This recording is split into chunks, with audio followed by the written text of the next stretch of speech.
पापा, बोलो बेटा।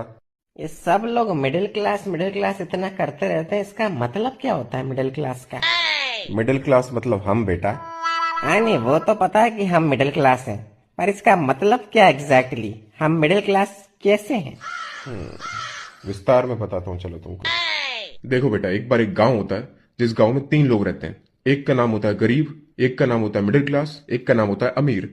अब गांव में सभी लोगों को सुविधा मिल सके, इसके लिए यह तय होता है कि सभी लोगों को टैक्स देना पड़ेगा, महीने का 100 रुपए। गरीब इतना कमाता नहीं है तो वो टैक्स भर नहीं सकता। अमीर के पास अपने जुगाड़ है तो वो कुछ ना कुछ करके अपना टैक्स बचा लेता है। अब बचा मिडिल क्लास जिसको पूरा टैक्स भरना पड़ता है। फिर तो मिडिल क्लास को पूरी सुविधा मिलती होंगी ना पापा, क्योंकि वो पूरा टैक्स भर रहा है। नहीं बेटा, सुविधा मिलती है गरीब को क्योंकि वो गरीब है, और अमीर को क्योंकि उसके पास ताकत है। तो हमें क्या मिलता है पापा? बेटा, हमें मिलता है एक सर्टिफिकेट कि हम गरीब और अमीर दोनों के अन्नदाता हैं। हमारे टैक्स के पैसों से गरीब के घर में राशन पानी भिजवा देती है सरकार, और हम जो लोन के ऊपर बैंक को इंटरेस्ट का पैसा देते हैं, वही पैसा बैंक किसी अमीर आदमी को देता है ताकि वो अमीर आदमी इस देश को छोड़कर भाग जाए। तो इन शॉर्ट बेटा, हम इस देश के सुपर हीरो हैं।